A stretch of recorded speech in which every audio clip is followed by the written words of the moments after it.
Assalamualaikum warahmatullahi wabarakatuh. Berjumpa lagi di channel YouTube Bidan Laras.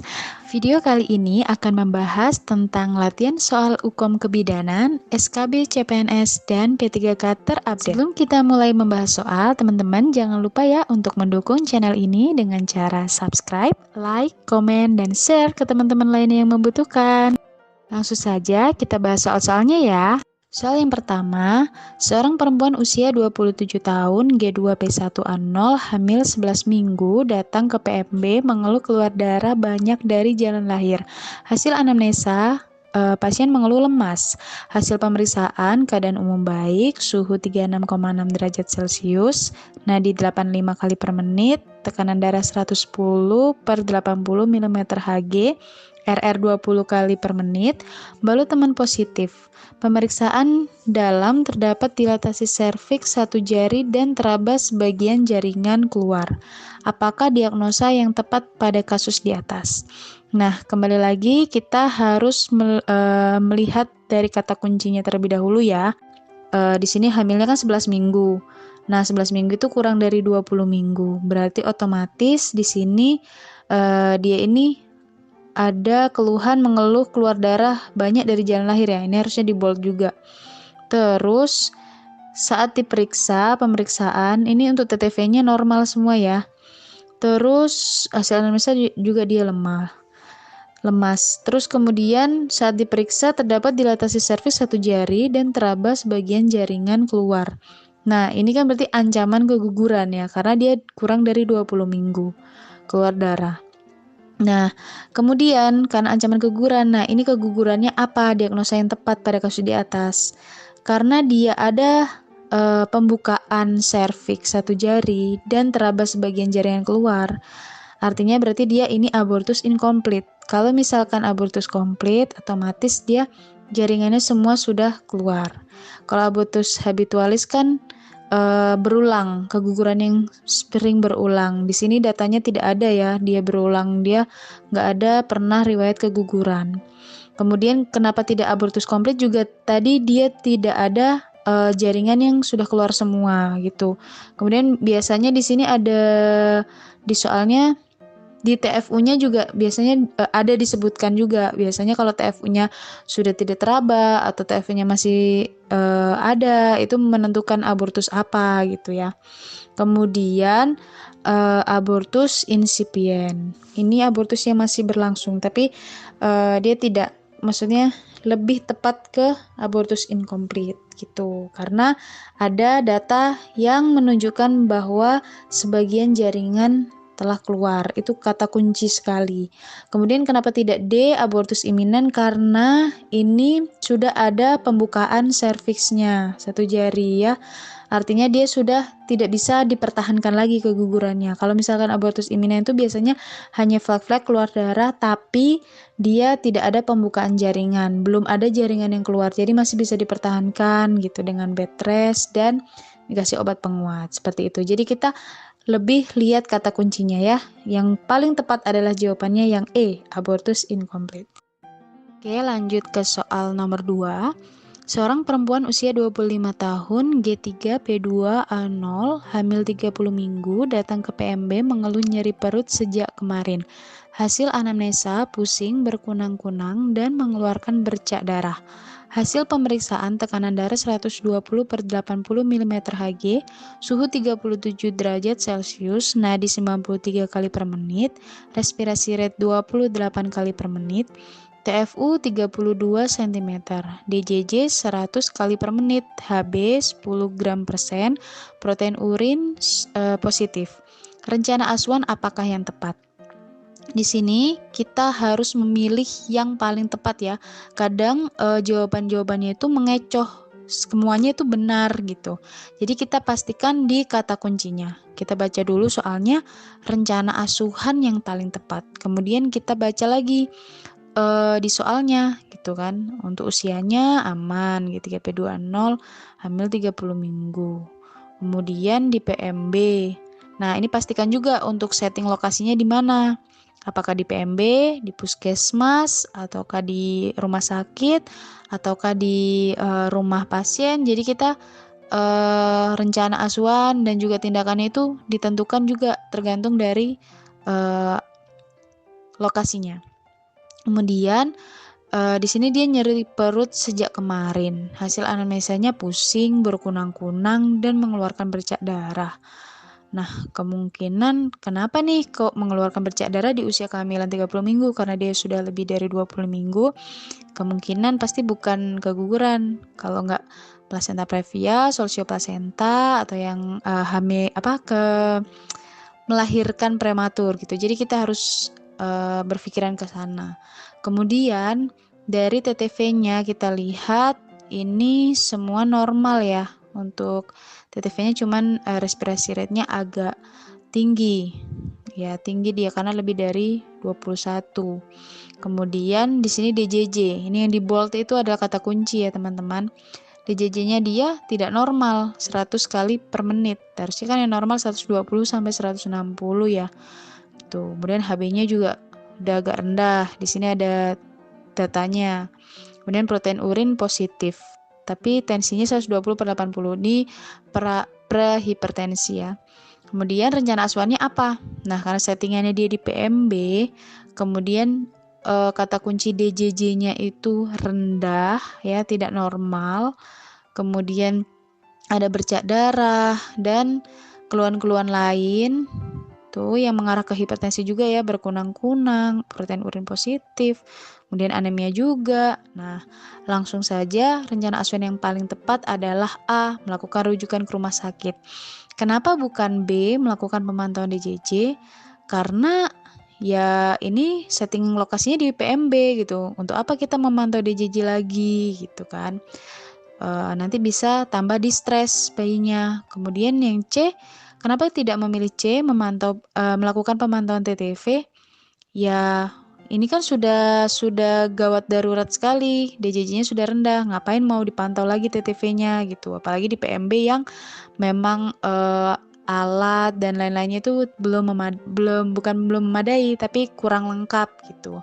Jadi harus dikirim atau dirujuk ke fasilitas yang lebih memadai, fasilitas lebih tinggi lagi. Kemudian yang D, melakukan pemeriksaan HB ulang. Dirasa tidak perlu ya, kan ini sudah gawat darurat, kecuali kalau dia hamil normal, HB-nya rendah, mungkin bisa direncanakan untuk pemeriksaan HB ulang. Kemudian yang E, melakukan pemantauan gerak janin. Ya, meskipun geraknya aktif atau tidak, kan ini sudah detak jantungnya tidak normal, jadi untuk apa dipantau lagi? Jadi yang paling tepat itu yang A. Seperti itu ya teman-teman. Soal ketiga, seorang perempuan usia 23 tahun G2 P1A0 datang ke posyandu mengeluh mual muntah dan tidak nafsu makan. Hasil anamnesa terlambat haid 2 bulan dan sudah melakukan PP test positif. Hasil pemeriksaan tinggi badan 145 cm, berat badan 39 kg, lila 23 cm, keadaan umum baik, tekanan darah 110 per 80 mm Hg, nadi 82 kali per menit, respirasi rate 21 kali per menit, suhu 36,5 derajat Celcius. Teraba balut teman. Tindakan apakah yang paling tepat dilakukan oleh bidan? Nah, ini yang di bold. Kita baca ulang ya, tindakan apakah yang paling tepat. Di sini setting lokasinya di posyandu. Untuk usia tidak ada masalah. Untuk G2P10 nggak ada masalah juga. Keluhannya juga ini ada mual muntah dan tidak nafsu makan. Ya. Terlambat haid 2 bulan. Kemungkinan ini karena memang masih pengaruh hormon awal-awal kehamilan kan, masih adaptasi. Jadi seharusnya wajar dia mual muntah dan tidak nafsu makan. Nah, kita lihat lagi soal yang lainnya. Kemudian tinggi badan 145, berat badan 39. Nah, dihitung IMT-nya. Dari IMT-nya kemungkinan dia kurus ya. Ini bisa dihitung ya, BB per TB kuadrat dalam meter. Ini BB-nya kecil sekali gitu kan. Lilanya juga ternyata 23 cm, artinya dia kekurangan energi kronis. Normalnya kan 23,5 ya. Nah, untuk TTV-nya dalam batas normal gitu. Tindakan yang paling tepat apa? Kalau misalkan setting lokasi di posyandu ada kasus seperti ini. Yang paling tepat itu yang E ya, teman-teman, memberikan makanan tambahan atau PMT. Kenapa tidak menjelaskan buku KIA? Ya, karena yang paling tepat PMT tadi, karena kan dia sudah kek, dia IMT-nya kurus ya kan. Jadi kurang tepat kalau menjelaskan buku KIA seperti itu. Kemudian yang B, memberikan imunisasi TT. Di soal itu tidak ada membahas masalah imunisasi TT sama sekali. Kemudian yang C, melakukan rujukan ke rumah sakit. Kalau untuk ini awal-awal mungkin dirasa masih belum perlu untuk melakukan rujukan ke rumah sakit. Tapi kalau misalkan dia dipantau beberapa bulan tidak ada kenaikan berat badan dan lilanya, mungkin bisa dirujuk ke rumah sakit ke spesialis gizi, dokter spesialis gizi seperti itu. Kemudian yang D, menganjurkan ibu untuk ANC rutin. Ya pastinya kalau menganjurkan ibu ANC rutin, meskipun ibu hamil yang normal ataupun yang kek tetap harus dianjurkan. Tetapi yang paling tepat di sini teman-teman adalah yang E. Nanti teman-teman awas jangan terkecoh karena harus pilih yang paling tepat dan paling mendekati gitu. Soal nomor 4, seorang perempuan usia 32 tahun, G5, P3A1, hamil 35 minggu, datang ke puskesmas mengeluh sakit kepala. Hasil anamnesa, nyeri ulu hati. Hasil pemeriksaan keadaan umum baik, tekanan darah 170 per 100 mm Hg, nadi 80 kali per menit, respirasi rate 18 kali per menit, suhu 36,5 derajat Celcius, terdapat udim pada muka, kaki, dan tangan, refleks patella positif, urin 60 cc per jam. Tindakan apakah yang tepat dilakukan oleh bidan sebelum merujuk? Nah, teman-teman jangan lupa untuk membaca kata kuncinya. Soalnya ini tindakan yang paling tepat. Nah, kita baca lagi soalnya. Dia datang ke puskesmas mengeluh sakit kepala, terus nyeri ulu hati.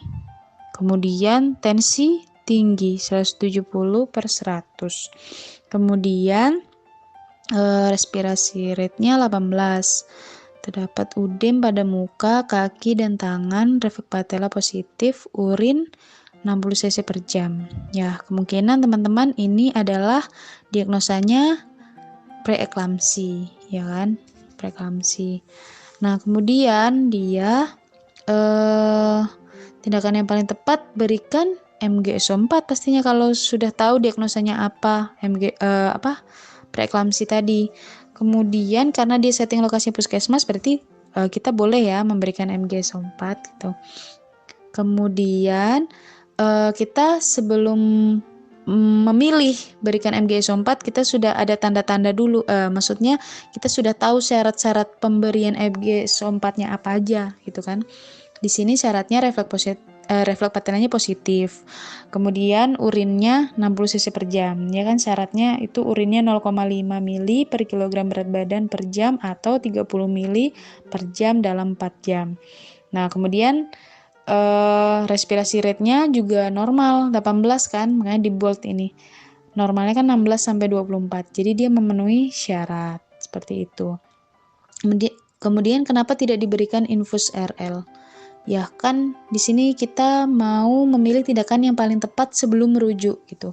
Infus RL tentunya pasti sudah diberikan. Kecuali di sini soalnya adalah tindakan awal gitu kan. Tindakan awal. Bisa jadi kita pilih infus RL dulu gitu sebelum memberikan MgSO4.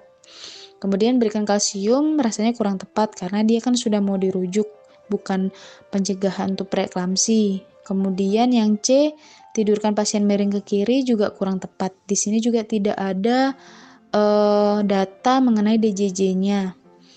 Kemudian observasi tekanan darah dan DJJ sebenarnya ini bisa terkecoh ke situ, tetapi ini kan sudah mau dirujuk dan tindakan apa yang paling tepat itu. Jadi kalau mau dirujuk untuk observasi tekanan darah dan DJJ rasanya kurang tepat ya. Paling tepat adalah pemberian MgSO4 seperti itu teman-teman. Oke, langsung saja ke soal nomor 5. Seorang perempuan usia 25 tahun, G3P2A0, hamil 30 minggu, datang ke PMB, mengeluh nyeri perut sejak kemarin. Hasil anamnesa pusing, berkunang-kunang, dan mengeluarkan bercak darah. Hasil pemeriksaan tekanan darah 120/80 mm Hg, suhu 37 derajat Celcius, nadi 93 kali per menit, respirasi rate 28 kali per menit, TFU 32 cm, DJJ 100 kali per menit. HB 10 gram persen, protein urin positif, bidan memberikan infus RL 40 TPM, O2 50 per menit, dan merujuk pasien ke rumah sakit. Evaluasi apakah yang harus dilakukan bidan selama dalam perjalanan? Nah, ini kita baca lagi soalnya, evaluasi yang harus dilakukan selama dalam perjalanan. Tadi ibunya dirujuk karena keluhannya ya, nyeri perut sejak kemarin, pusing berkunang-kunang, dan mengeluarkan bercak darah. Kemudian DJJ-nya juga rendah 100 kali per menit ya. Nah, sebenarnya semuanya ini perlu dievaluasi juga di saat perjalanan. Jadi mengecoh juga ini. Tetapi yang paling urgent adalah di sini kan yang paling tepat ya yang dilakukan. Karena DJJ-nya rendah, tidak normal. Memang yang lainnya juga respirasinya, RR-nya juga tinggi gitu kan. Tensi semua harus dilakukan, infus juga.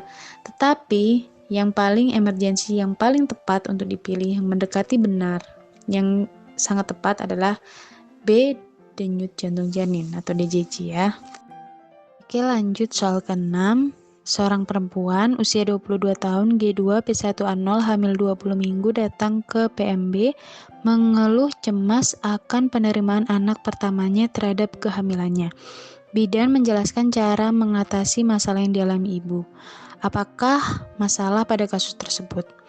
Nah, kita lihat kata kuncinya yang di bold, masalah pada kasus tersebut apa? Ibunya datang ke PMB mengeluh cemas akan penerimaan anak pertamanya terhadap kehamilannya. Nah, di sini jawaban yang paling tepat adalah sibling rivalry. Sebelum teman-teman menjawab, teman-teman harus tahu apa pengertian-pengertian dari jawaban-jawabannya supaya tidak salah ya. Jadi sebelumnya itu kita harus banyak-banyak searching, tahu tentang jawaban-jawabannya. Sibling rivalry itu sendiri kompetisi atau persaingan antara saudara kandung, rasa iri, cemburu pada kakak atau adiknya seperti itu. Kemudian kalau partner abuse itu satu pihak itu hubungan yang berusaha untuk menguasai dan mengendalikan pihak lainnya dengan perilaku yang negatif itu kayak menyakiti pasangannya, pacarnya atau istrinya seperti itu. Kemudian substansi abuse itu penyalahgunaan obat-obatan atau narkoba dan lain-lain ya, psikotropika. Kemudian stresor eksternal itu penyebab stres yang berasal dari luar individu. Contohnya misal konflik dengan atasan, pensiun, teman-teman yang nyebelin kayak gitu. Ban kempes kayak gitu. Pokoknya yang bikin stres tapi dari luar, bukan dari diri kita sendiri. Sedangkan stresor internal itu konflik penyebab stres maksud saya yang berasal dari dalam individu. Ya, itu contohnya bisa kecemasan terhadap masa depan, frustasi dan lain-lain. Soal nomor 7. Seorang perempuan usia 25 tahun, G2P1A0, datang ke posyandu ingin memeriksakan kondisi kehamilannya. Kemudian, bidan melakukan Leopold 1, diperoleh hasil tinggi fundus uteri setinggi pusat. Berapakah usia kehamilan pada kasus tersebut? Nah, teman-teman, lihat lagi kata kuncinya. Yang ditanyakan usia kehamilan, kemudian soalnya tinggi fundus uterinya setinggi pusat. Nah, teman-teman harus hafal terlebih dahulu sebelumnya ukuran-ukuran TFU itu berapa. Misalkan setinggi pusat itu usia kehamilan berapa, 3 jari di atas pusat gitu. Sebenarnya harus sudah di luar kepala ya gitu. Dari pertanyaan yang di atas, jawaban yang paling tepat adalah yang 24 minggu. Ini harus nggak terlalu membingungkan sih ya kalau ini untuk jawabannya dan pertanyaannya. Jadi teman-teman harus sudah hafal ya konsepnya untuk TFU. Kalau saya nggak perlu hafalan sih, kayak lebih ke penalaran. Kalau misal setengah pusat tuh pasti 24 minggu. Nanti 3 jari di atas pusat itu ditambah 4, begitu seterusnya. Terus kalau di bawahnya dikurangi 4, 3 jari di bawah pusat, pertengahan pusat simpisis, dan lain-lain itu. Kalau saya sih cara ngitungnya gitu. Selanjutnya, soal nomor 8, seorang perempuan usia 30 tahun G3P2A0 datang ke PMB mengeluh ketika melakukan aktivitas denyut jantung meningkat. Ibu merasa takut dan khawatir akan kondisi kehamilannya. Perubahan fisiologis apakah yang terjadi pada kasus tersebut? Nah, kata kuncinya kita baca lagi untuk pertanyaannya, yaitu perubahan fisiologis. Yang terjadi itu apa? Kemudian kita baca soalnya lagi. Ketika melakukan aktivitas itu denyut jantungnya meningkat.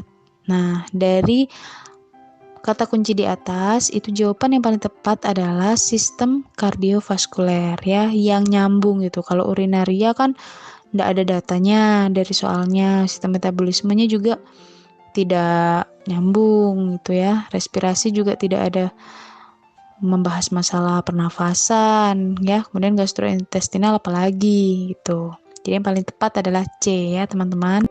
Soal nomor 9, seorang perempuan usia 29 tahun G1P0A0 hamil 38 minggu datang ke PMB mengeluh bengkak pada kaki.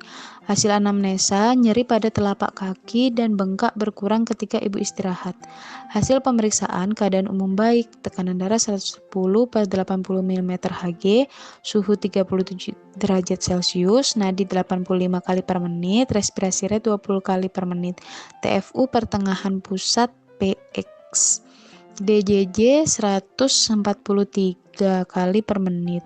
Kapan waktu kunjungan ulang pasien? Nah, sebenarnya ini nggak terlalu memusingkan ya seperti soal-soal di atas. Ini seharusnya sudah di luar kepala juga. Waktu-waktu kunjungan pada ibu hamil itu teman-teman harus hafal. Nah, ini waktu kunjungan ulang pasien itu kapan? Itu dilihat langsung dari yang kata kuncinya hamil, langsung kita berpikiran langsung hamil 38 minggu. Oh ya, berarti dia sudah trimester 3 mendekati persalinan, harusnya dia 1 minggu ya kunjungan ulangnya. Untuk yang lain-lainnya sebenarnya tidak berpengaruh kan, tidak terlalu emergensi ya keluhannya ya. Di KIE juga bisa seperti itu. Lanjut ke soal nomor 10, seorang perempuan usia 23 tahun G2P0A1 hamil 10 minggu datang ke PMB. Setelah dilakukan pemeriksaan, bidan memberikan KIE bahwa ibu harus meminum obat yang diberikan karena dapat mencegah terjadinya spina bifida. Apakah jenis obat yang dimaksud?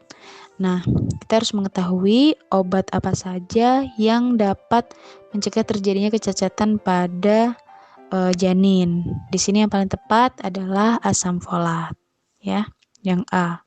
Kenapa jawabannya bukan yang B, C, D, dan E? Kalau tablet tambah darah itu biasanya untuk mencegah anemia, ya, dan untuk persiapan ibu persalinan agar tidak kekurangan darah. Kemudian kalau kalsium itu biasanya untuk pertumbuhan tulang janinnya gitu. Kemudian untuk vitamin C biasanya untuk kekebalan tubuh ibu atau enggak untuk membantu penyerapan dari tablet tambah darah. Dan kenapa kok tidak yang vitamin B6? Biasanya diberikan vitamin B6 itu untuk ibu yang mengeluh mual-mual gitu, untuk mencegah mual seperti itu. Jadi yang paling tepat yaitu adalah asam folat, biasa diberikan pada trimester 1 untuk mencegah kecacatan pada janin, termasuk mencegah terjadinya spina bifida seperti itu. Oke teman-teman, cukup sekian latihan soal kali ini. Semoga teman-teman dilancarkan ujiannya ya, dan bisa lulus dengan nilai yang memuaskan. Kalau ada yang mau ditanyakan atau saran, boleh banget teman-teman bisa tulis di kolom komentar. Terima kasih udah nonton videonya sampai akhir. See you di video-video selanjutnya. Bye!